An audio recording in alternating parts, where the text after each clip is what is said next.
Здравствуйте, дорогие друзья! Сегодня у нас 26 декабря, вторник.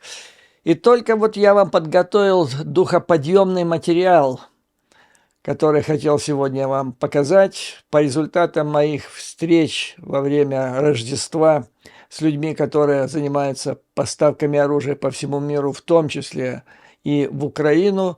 Как вдруг рождественский или уже предновогодний подарок – уничтожение большого корабля десантного «Новочеркасск», а также ряд других материалов. Так что готовьтесь, сегодня, вот сейчас мы будем получать удовольствие, наконец-то.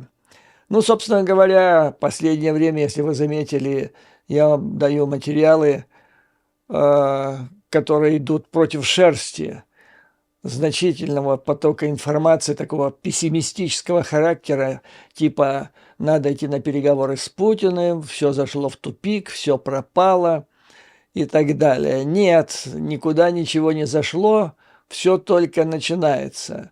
И день, ночь перестают быть томными. 24-й год, как следует, в частности, с сегодняшней пресс-конференции командующего, главнокомандующего Залужного, обещает быть нетомным. Ну и мне вот мои контакты говорят, что жизнь должна стать лучше и веселее. Итак, Новочеркасск, 2:30 ночи, ударом ракетами Storm Shadow, запущенными из украинских Су-24, уничтожили этот корабль, его останки находили на расстоянии 3 километров в городе Феодосии. Ну, Министерство обороны Мордора, как всегда, соврало, сообщив, что Су-24 Украины были сбиты системами ПВО Мордора. Никто никого не сбивал в небе, я имею в виду из украинских летательных аппаратов. Все самолеты спокойно вернулись на базы. Иначе быть не могло, потому что ракеты Storm Shadow были запущены с расстояния, ну, Storm Shadow летит где-то 500 километров плюс, вот где-то так приблизительно их запустили. Туда рашинские системы ПВО просто не достают. По характеру взрыва было очевидно, что там огромное количество было боеприпасов. То есть сработала прекрасно и ВВС Украины, и разведка, которые застукали этот корабль как раз тогда, когда он привез очередную партию снарядов из Ирана и дронов. Теперь все это лежит на дне у побережья Феодосии. Как сообщил глава Минобороны Великобритании, за 4 месяца было уничтожено 20% Черноморского флота России. Это уничтожено, а фактически он был нейтрализован и находится под шконкой. Вот вылез один корабль, и вот что получилось с этого. То есть военно-морской флот практически нейтрализован, причем британцы подчеркнули, что это опять-таки только начало, это в том числе начало работы недавно созданной коалиции, морской коалиции, в составе которой возглавляют Великобритания и Норвегия. Я вам об этом рассказывал. Коалиция имеет большое будущее, а дальнейшие планы – это установление полного господства, контроля над Черным морем, а потом и полного господства союзных сил. По словам британского министра обороны, уничтожение корабля Черноморского флота демонстрирует, что те, кто считает, что война в Украине зашла в тупик, ошибаются. И о чем, господа, мы с вами говорим все последнее время. Ну, некоторые ошибаются, а некоторые намеренно вводят людей в заблуждение. Разыгрывается российское активное мероприятие и ПСО, то есть провалы на поле боя, они переводятся в виртуальную реальность, которая изобретается кремлевскими пропагандистами и агентами влияния, сливными бачками, но рано или поздно, скорее рано теперь, чем поздно, правда, она восторжествует. Также сообщается из Министерства обороны Великобритании, что российское господство в Черном море под угрозой, да его уже нету, собственно говоря. И вот эта союзная коалиция военно-морских сил поможет Украине обеспечить победу на море. Ну и тут надо вспомнить еще, что за 1,5-2 дня было сбито 5, в принципе, новых российских истребителей Су-34, бомбардировщики Су-34 и Су-30, что тоже свидетельствует о открытых возможностях или, я бы сказал, включенных возможностей новых технологических в ВСУ, о чем сегодня говорил генерал Залужный. Он, в частности, отметил, что 2024 год он будет носить другой характер по сравнению с 2023 годом, и дал понять, что это как-то связано или не связано, является продолжением или осуществлением его планов, которые он отразил в статье The Economist, где он говорил, что война должна быть должна стать более технологичной, то есть это война технологий. И он заметил, что вот в последнее время у нас как раз происходит противоборство с врагом в этой области. Ну вот вам результат этого противоборства. 5 самолетов за 1,5 дня потопили, собственно говоря, один из новейших кораблей. Он был спущен на воду в 1987 году, построен в Гданьске, а расконсервировали его уже где-то в середине 90-х годов. Причем он был очень важен для Российской Федерации, поскольку он перевозил дроны и боеприпасы из Ирана. Заменить его нечем, то есть потеря этого корабля, но она чем-то можно сравнить с потерей крупного боевого корабля. То есть новые технологии, они уже включены. И как подозревают, скажем, аккуратно подозревают западные эксперты, вот эти сбитые самолеты Су, последние где-то 1,5-2 дня, за последние 1,5-2 дня, они были сбиты системой Patriot. Причем система Patriot, она имеет 2 типа ракет-перехватчиков. До сих пор у Украины было ПАК-2. Потом поступили ПАК-2 с плюсом. Так вот эти как раз 2 с плюсом и похоронили российские самолеты. А на подходе еще ПАК-3. Об этом расскажу. Они в процессе, причем уже близко. И разница между ПАК-2 и ПАК-3. Значит, ПАК-2, они разрываются неподалеку от объекта и поражают его, значит, своими осколками. А ПАК-3, он наносит кинетический удар по объекту, таким образом уничтожая его. Они более точные, они дальше летят. Говорят, в идеальном случае им требуется и новый радар, который видит дальше, чем тот, который нужен для ПАК-2. Ну и стоимость, естественно. ПАК-3, каждая ракета-перехватчик стоит порядка 4 миллионов долларов, а ПАК-2 около 2 миллионов долларов.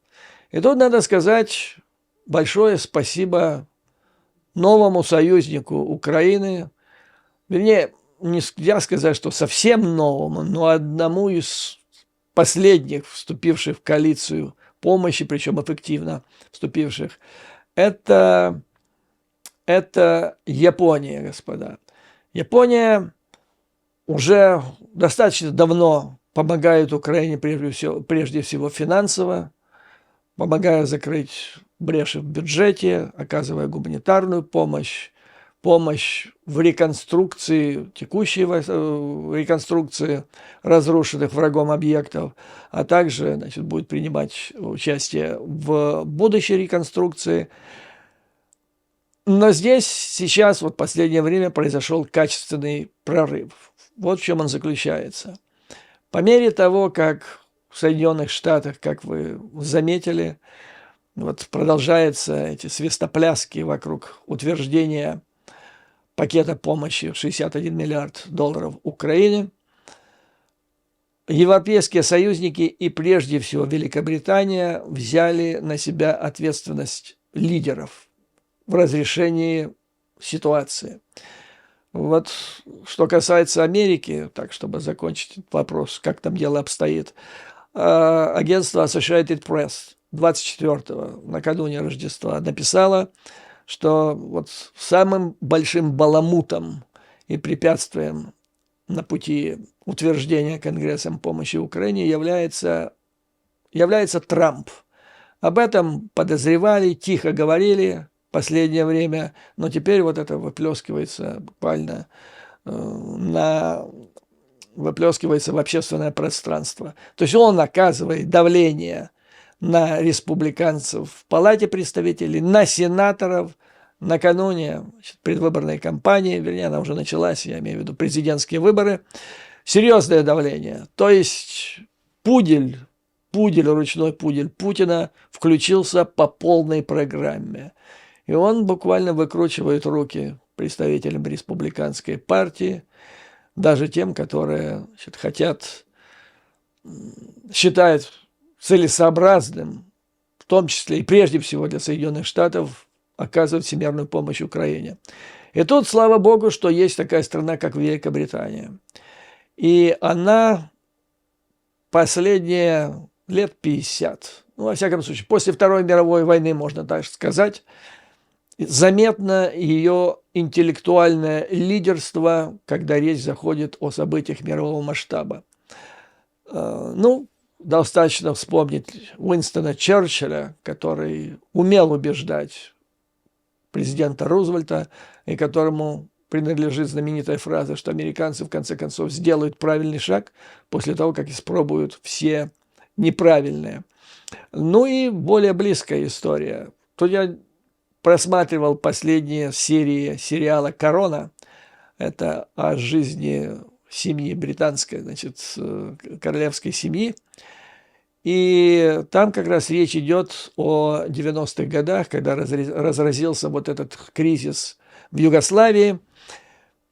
И европейцы, прежде всего британцы, они поняли быстрее, чем американцы, что надо вмешиваться, иначе под руководством Милошевича сербские формирования там вырежут все, что можно было. То есть там реки крови уже текли.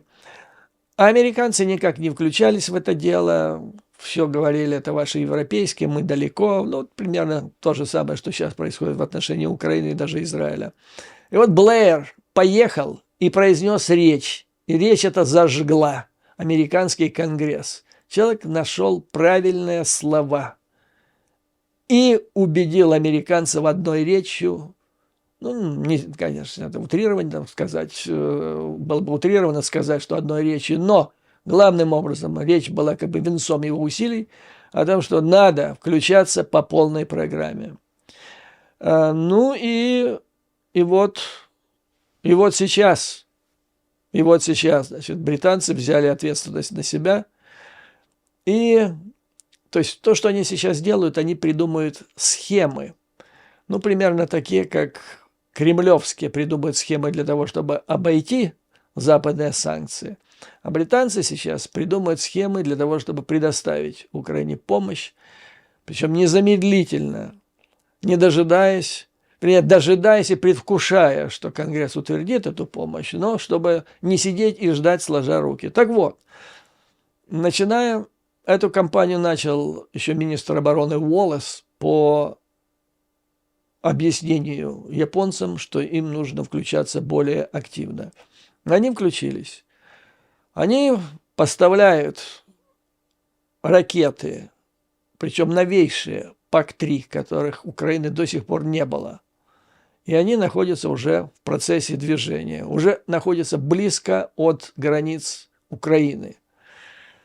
Почему это стало возможным? То есть японцы отказались от своей фундаментальной политики, которую они проводили со Второй мировой войны.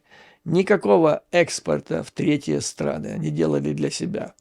Потом они изменили позицию. Теперь экспорт возможен, но только в те страны, которые, по лицензии которых они производят это оружие. А потом для Украины еще сделали одно послабление. Теперь можно даже напрямую поставлять. Каким образом это действует? Нужен запрос страны обладателя лицензии. И вот Соединенные Штаты сделали такой запрос, нигде об этом я не читал. Это вот совершенно новая информация. Соединенные Штаты, пока длился этот шум в Конгрессе по поводу помощи Украине, сделали официальный запрос Японии о поставках ПАК-3. Но формально, значит, Япония поставляет это Соединенным Штатам Америки. Соединенные Штаты якобы их используют для того, чтобы пополнить свои запасы, которые, значит, были опустошены в связи с поставками американских ракет в Украину. А фактически идет прямая поставка. Прямая фактически поставка. Ну и второй запрос сделали британцы. Компания BAE, или BAE Systems, по лицензии которой 24 японских предприятия производят 155-миллиметровые снаряды в Японии. И они на пути в Украину. Ну, плюс еще Южная Корея. Я спрашивал своих вот знакомых, которые занимаются международными поставками такого рода товаров. В крайнем случае, возможно ли ситуация, когда вот из-за давления Трампа американцы не смогут финансировать поставки оружия, сможет ли Япония плюс Южная Корея обеспечить Украину нужным количеством снарядов? Они сказали, что в принципе возможно. Во всяком случае, эти две страны произведут больше, поставят больше и, несомненно, лучшего качества снарядов, чем тот миллион, который был поставлен Российской Федерации Северной Кореей. Кстати, вам уже говорили, вы, наверное, читали, там какой-то ужас. Эти снаряды иногда взрываются прямо вот в установках. Ими орки заряжают свои гаубицы Д-20. Это времен Второй мировой войны. И они разрываются прямо там. Ну и в это время на полных парах работает ВПК Европы. Ну и Соединенные Штаты не отстают. То есть с этим делом союзники, я имею в виду европейцы и американцы, затянули, долго раскачивались. Но наконец-то они получили долгосрочные контракты и работают по полной программе. Мне рассказали об одной компании в Европе, которая за последние месяцы увеличила производство 150-миллиметровых снарядов для Украины с 50 тысяч до полумиллиона. То есть 10 раз. И вот мне передавали рассказ руководителя этого предприятия, который говорит, что у них на это производство работает примерно 200 подрядчиков, которые обеспечивают необходимые комплектующие. А это было вот самое главное. Нехватка комплектующих. Тысячи людей по всему миру рыскали, искали надежные, стабильные поставки комплектующих. И, наконец-то, это все было сведено воедино, и все это было запущено. То есть это как муравейник сейчас. И работают они, значит, во многих странах, такие предприятия Европы, Великобритании. Работают, говорят, в 3 смены. И британцы, значит, отмечают, что арсеналы во всей Европе, в всяком случае в странах НАТО, они сейчас заполнены только НЗ. То есть то, что уже нельзя поставлять. А свободные площади для новых поступлений, это к тому, что вот будут произведены эти снаряды, и не будет, я спрашивал, и не будет денег для того, чтобы поставить в Украину. И тогда что? Отправлять их на склад, говорят, невозможно поставить на склады, потому что места нету для этих складов. Они будут заполнены достаточно быстро. Как говорят британцы, мы что же их на Оксфорд-стрит разместим эти боеприпасы, или же вывезем куда-то за город в предместьях Лондона и отгородим площадку и будем их там охранять. То есть это невозможно. Их надо поставлять. Машина запущена, работает на полных парах, и их нужно поставлять в Украину. Вопрос. Деньги. Ну, есть деньги. Я вам говорил, что есть страны, у которых огромное количество миллиардов в национальных резервных фондах, но британцы разработали еще один вариант. Еще одну схему, если можно так сказать. Есть некоторые поставки, причем значительная часть, которые оплачивает сейчас Великобритания, но которые осуществляются с пониманием, что когда 61 миллиард для Украины будет утвержден Конгрессом Соединенных Штатов Америки, часть этих денег будет выплачена обратно. То есть эти поставки, уже производство, осуществляется с пониманием, что 61 миллиард долларов будет утвержден. Как бы там ни сопротивлялись трамписты, что бы ни говорил Трамп, но военно-промышленный комплекс требует того. То есть лично для меня это является наиболее такой солидное, что ли, или надежное основание полагать, что помощь Украины со стороны Соединенных Штатов, этот пакет 61 миллиард будет утвержден.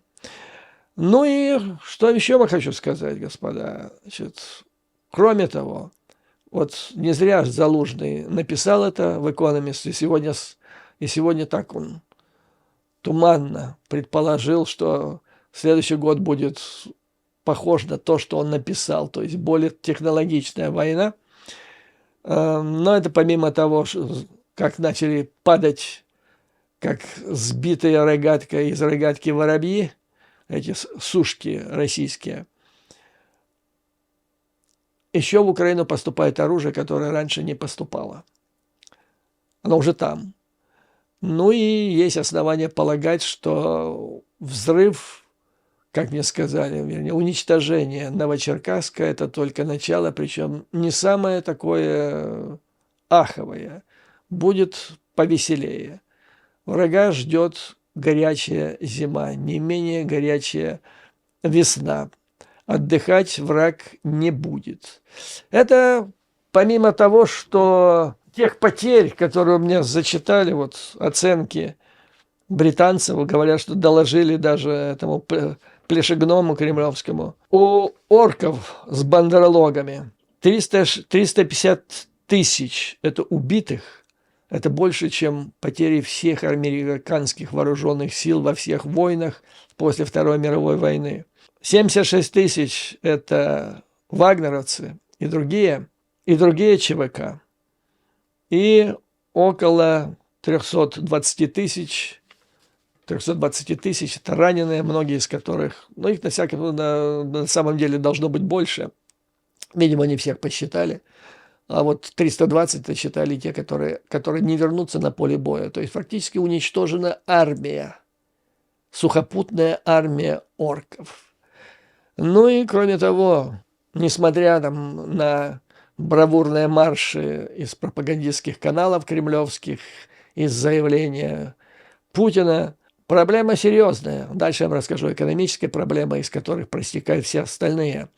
То есть рассказы представителей Российской Федерации о невероятном взлете экономики, ВПК, безграничных ресурсах живой силы, это все бляф, это виртуальная реальность. Как говорит один мой британский знакомый, он выучил русское слово «мухоморщики». Он называет их мухоморщики, которые подсыпают сушеные грибы в салат оливье. И оно создает под этим влиянием, создается их виртуальная реальность. Потери в живой силе у них страшные. Они сейчас рыскают по всему миру для того, чтобы рекрутировать из беднейших стран военнослужащих, наемников.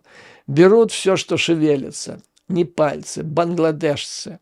Я помню этих ребят, когда учился в университете, ну, на них страшно смотреть, особенно зимой, когда там минус 20, уже минус 20, это все. Они уже не живые. Им хочется дать там немножко денег, чтобы они покушали, обогрелись. Но люди от отчаяния погнались, гонятся за длинным рублем. Правда, разбегается при первых звуках выстрела. Говорят, какой-то успех у орков был с рекрутированием кубинцев. Кубинцы – это вояки получше. Но были они получше тогда, когда они боролись за революцию, да, когда Фидель был жив, когда они кричали «Но пасаран», и сражались они в Мозамбике, в Анголе, но там жарко. А вот на полях Украины там холоднее, да и кубинцы, наверное, сейчас другие. Короче говоря, они рыскают сейчас по всему миру для того, чтобы пополнить ряды вооруженных сил. Это говорит, что кризис, вот рассказы Путина о том, что он наберет 500 тысяч человек, будем посмотреть. Будем посмотреть. То есть американцы, британцы, они шутят, что война уже дошла до последнего бурята и до предпоследнего якута. Что дальше? Скоро подойдет к большим городам, а там, глядишь, Москва и Петербург для рекрутирования. Вот тогда-то все и началось. Вот в этой ситуации, значит, что происходит? Как я вам сказал, война усилиями Мордора перемещается в виртуальное пространство, которое создается при помощи активных мероприятий, которые сейчас называются ИПСО, то есть, короче говоря, дезинформацией. И главное направление этой дезинформации сейчас – промыть мозги, запугать, показать, что Россия обладает инициативой, Россия на подъеме, а весной там вообще что-то страшное будет, ужасное, то есть до Днепра, а там, глядишь, и до границ с Польшей. Поэтому давайте побыстрее идите на переговоры, иначе потом, значит, разговоров уже не будет, и речь будет идти о полном покорении Украины. Вот это и есть, вот как слышите, это вот есть рашинские, кремлевские ИПСО. Потому что, ну, вы только подумайте, Мордор, орки с бандерлогами чуть ли не год брали Бахмут, положив там огромное количество людей, по некоторым оценкам до 100 тысяч. Из них 50 тысяч считают вагнеровцев. Затем Авдеевка. Авдеевка, там, говорят, они лежат штабелями, в 3 слоя. Их уже не убирают, эти трупы, и гонят новых, и новых, и новых. Где они их будут набирать? То есть проблемы они испытают с мясом. Что касается ВПК. ВПК, ну, Россия же засекретила. Уже минимум полгода она засекретила все главные показания экономического состояния страны. И это не от хорошей жизни, это говорит о том, что правду им показать невозможно. Я вот недавно читал, главный экономический советник Путина по фамилии Орешкин рассказывает народу, что Россия самая крупная экономика Европы, оказывается, уже. И поджимает уже Японию на 4-е место, выходя. Поэтому все хорошо. И это происходит тогда, вот он дает интервью, когда Набиуллина, которая, в отличие от Орешкина, мухоморы, наверное, в салат оливье не употребляет, это единственный человек, который, судя по всему, профессионал, который делает свое дело виртуозно, в рамках возможного, естественно. Так вот, она заявляет о том, что, вероятно, придется прекратить валютные торги на московской бирже. Если это произойдет, то это все. Значит, рубль полностью теряет свою ценность и превращается просто в никчемную бумажку, стоимость которой будет определяться где-то там в Центральном банке, а может быть в Кремле будет, ну кому какая разница. Короче говоря, это полный финансовый крах страны. И это она сказала буквально вот где-то накануне Рождества. Почему это она сказала? Потому что прошла информация, что Соединенные Штаты собираются арестовать вот эти 300 миллиардов вместе с европейцами, о которых мы с вами говорим. Это будет страшнейший удар по деревянному, пока он еще деревянный рубль. И все, и тогда вот надо будет прекращать торговлю рублем, иначе это будет коллапс. То есть он улетит в космос, полностью финансовый и экономический коллапс страны. Единственное, что прекратить. Ну, как Советский Союз. Все идет по лекалам, по истории коллапса Советского Союза, который фактически рухнул за 2 года. Вот как только перестали давать кредиты, где-то с 89-го, и все. 80-й, 89-й, 90-й, ну а там уже агония была до августа 91-го года. То есть Российская Федерация идет полными парами туда. Дальше Байден недавно, значит, издал указ о введении, не Байден, но Министерство финансов, как обычно, совместно с Госдепом, объявили новые санкции против тех банков иностранных, которые способствуют осуществлению финансово- и торговых операциях для поддержания обороноспособности или для поддержания военного потенциала Раши. То есть те банки, которые финансируют вот эти обходные маневры, при помощи которых Раша приобретает чипы там и все такое, дроны и все такое прочее. Туда уже, значит, стоят 2 китайских банка, это сельскохозяйственный банк, затем банк торговли и промышленности и торговли, по-моему, так он приблизительно называется, Райфайзенбанк, Унибанк, затем там же и банк какой-то стоит из Эмиратов. Короче говоря, значит, что значит санкции против этих банков? Им будет запрещено иметь счета Соединенных Штатов Америки, им будет запрещено проводить любые операции в долларах. То есть фактически они исключаются из долларовой зоны. Это опять-таки крах, потому что сколько бы там ни болтали о том, что надо создавать новую резервную систему, которая будет обходиться без доллара и без евро, это все опять-таки мухоморные дела, потому что такой системы не существует. Нет в мире сейчас реально работающей финансовой системы мирового уровня, где бы не присутствовал доллар и евро. То есть это должен быть просто сильнейший удар.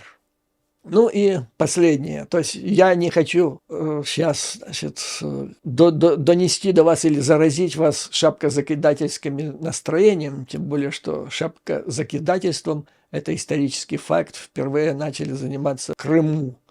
Вот там как раз англичане с флоты в Великобритании и Франции как раз подошли к Севастополю и готовились к штурму и к артобстрелу, и присланный из Петербурга генерал пригласил дам, они там в белых шляпах, как на пикник собрались шампанским, и только он, значит, провозгласил, что да мы их шапками закидаем, как грянули первые залпы, эти дамы драпали, задрав юбки, а этот генерал вскочил в свою карету и помчался обратно в Санкт-Петербург. Так вот, я не хочу вас заражать этими шапкозакидательскими настроениями, но просто я хочу вам рассказать реальную ситуацию, которая вот имеет место быть в отношении Раши. Почему это важно? Потому что, опять-таки, я получил информацию, я вам сейчас доложу, которая получает подтверждение из официальных источников. В чем состоит информация? Российская, как я вам сказал, они переместили войну с поля боя в умах народа в ИПСО. И с тем, чтобы показать, убедить и политиков, и население в Украине, что дальнейшая война бессмысленна, и Россия выигрывает эту войну. Ну и на эти цели тратятся, как мне сказали, сотни миллионов долларов. Естественно, они не тратятся на подкуп каких-то конкретных корреспондентов. Видимо, там идет вливание этих денег на достаточно высоком уровне. Во что это выливается? Вот известный журналист одного из ведущих в мире информационных ресурсов сообщает, что каждое утро собирается редакционная коллегия, ну, как в ТАССе называлась, 5 или там 10-минутка, и им говорят, что не надо писать всю правду матку про Рашу, надо сбалансированно. Они не говорят, что надо это все гнать дезинформацию, не надо искажать, они говорят, надо сбалансированно. Ну, то есть самое, ну, что там плохо, совсем ужасно, не надо. Так вот, ну, как помните в фильме, надо проблемы к людям быть помягче, а на проблемы смотреть ширше. Вот где-то приблизительно так. И появляются статьи после этого, вот, кстати, дальше расскажу, которые, ну, совершенно идиотские комментарии, которые разбиваются в пух и прах, когда сталкиваются с реальной действительностью. Ну вот смотрите, состояние российской экономики. Написал статью Джеффри Зоненфелд, профессор Ельской школы менеджмента, Ельский университет, господа, вы меня извините, да, это один из научных столпов в мире. И к тому, что пишут его представители, ученые, стоит прислушиваться. Так вот, значит, вот что он пишет. Многие рефлексирующие циники в западной прессе заходят слишком далеко, воздавая должное противнику Украины или врагу Украины Путину. А один обозреватель, внимание, Wall Street Journal, господа, даже объявил Путина одним из победителей года. И дальше.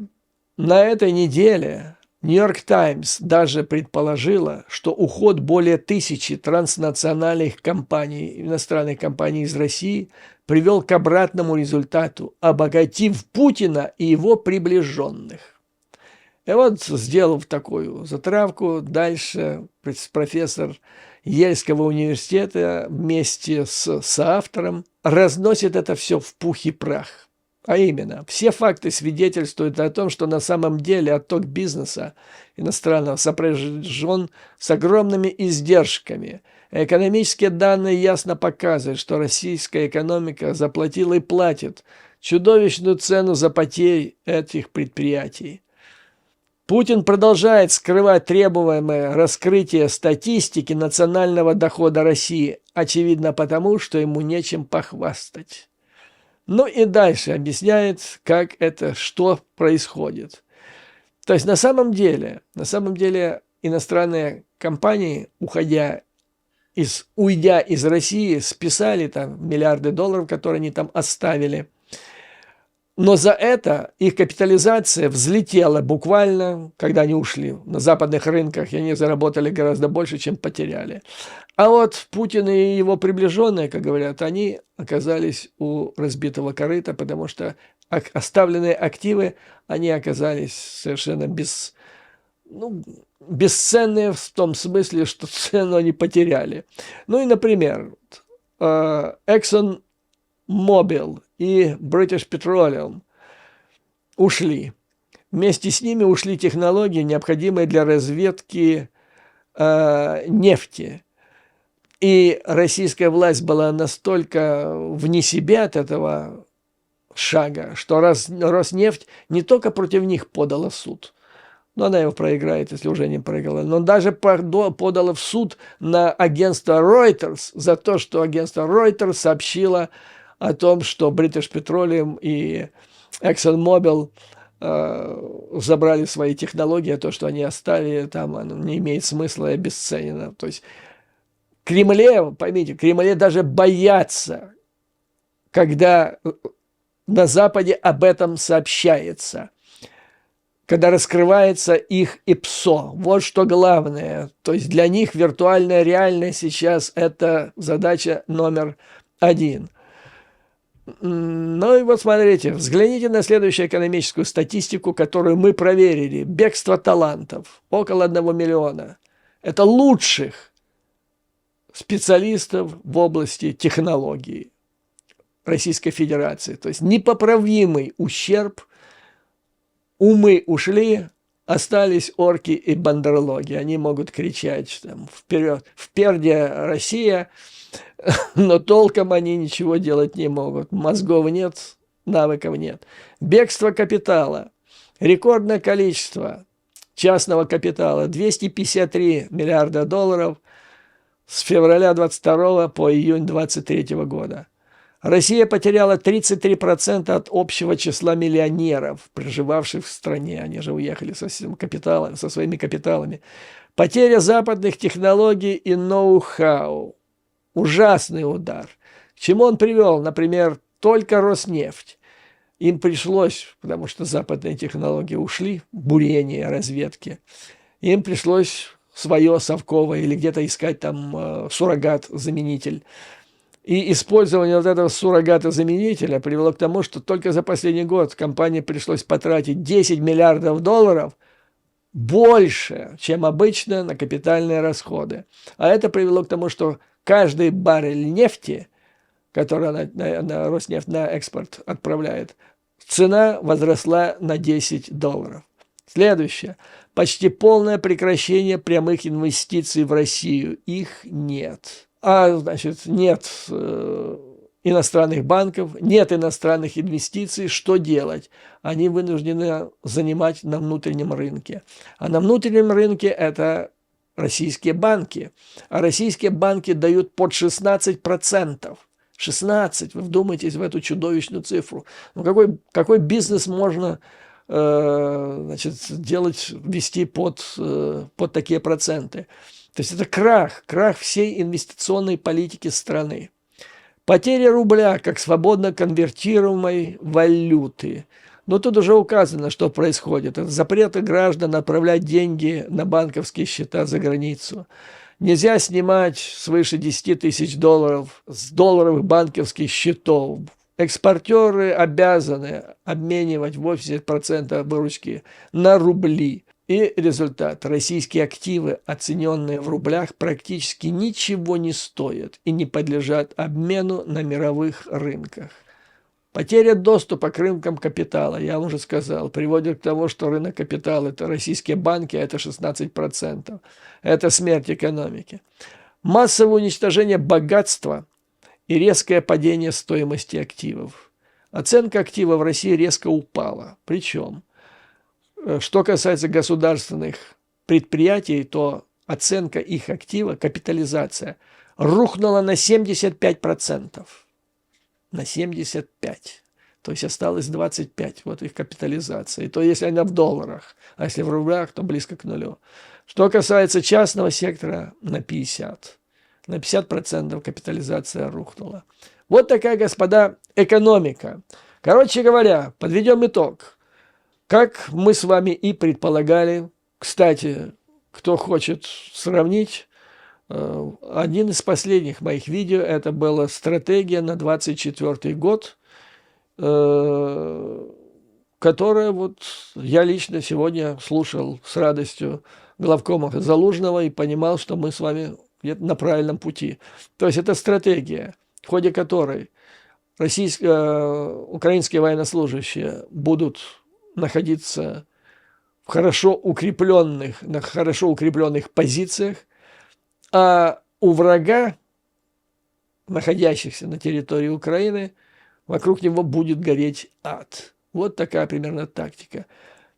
Это будут новейшие, то есть поставят те виды вооружений, которые раньше не поставлялись. И, как мы с вами полагали, в больших количествах, достаточных количествах для достижения целей. Почему я всегда считал, не всегда, почему я считал в последнее время, что количество и качество оружия должно улучшиться и возрасти? Ну, потому что пройти через вот эти все мытарства в Конгрессе Соединенных Штатов с выбиванием 61 миллиарда, ну, и пройти через все это для того, чтобы опять по по капле все это туда давать, ну, это просто не имеет смысла. То есть решать надо вопросы, и потом еще очень важно, решать надо вопрос в 2024 году, пока вот пудель путинский не пришел к власти.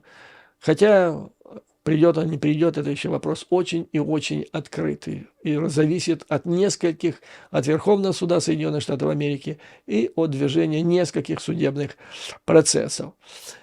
Итак, жизнь должна быть лучше, веселей, и война должна быть более успешной, ну, вплоть до того, что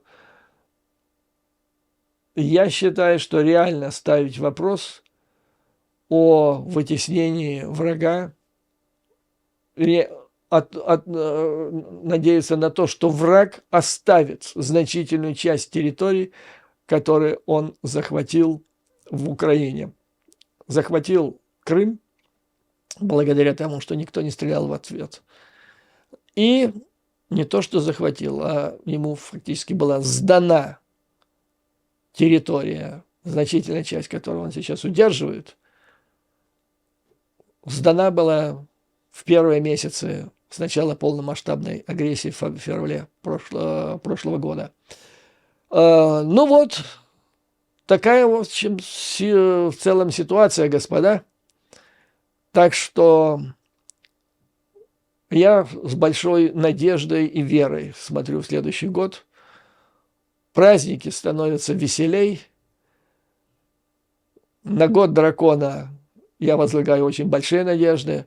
Вот видите, у меня даже майка, ну тут не совсем дракон, там типа Змей Горыныч, который будет пожирать бандерлогов. Этот год должен стать годом, когда Змей Горыныч украинский будет пожирать бандерлогов. Поэтому, господа, как обычно, закончу мантрой. Слава Украине и вооруженным силам. Враг будет разбит, победа будет за нами. А вам, друзья, выдержки, мужества, твердой веры в нашу победу. Я ее очень жду. Мне вот пишет одна из зрительниц из Херсона. Пишет, говорит, у меня такое впечатление, я вас слушаю, что вы вот среди нас живете. Да, оно так получается виртуально. В Херсоне у меня крестница живет. Одинокая женщина со взрослой дочерью. Работает в медицине. Работает по 18 часов в сутки. Помогает раненым, больным. Прошли все ужасы вот этой оккупации Херсона. И я с ними на регулярной связи. Я восхищаюсь работоспособностью, выдержкой, мужеством этих двух молодых женщин. Всегда наш разговор заканчивается теми: мы сильные, мы победим. Кроме того, у меня есть родственники, которые проживают в прифронтовых зонах. Ну, вблизи, где они на украинской территории, но вблизи вот с теми районами, которые оккупированы орками. Тоже с ними на связи. Знаю, как они живут. Поэтому я вот хоть и нахожусь за океаном, но чувствую пульс жизни, который там бьется. Поэтому, господа, я твердо верю в нашу победу. Отступать нам некуда. Враг должен быть разбит. На этом позвольте закончить мне это видео. До новых скорых встреч.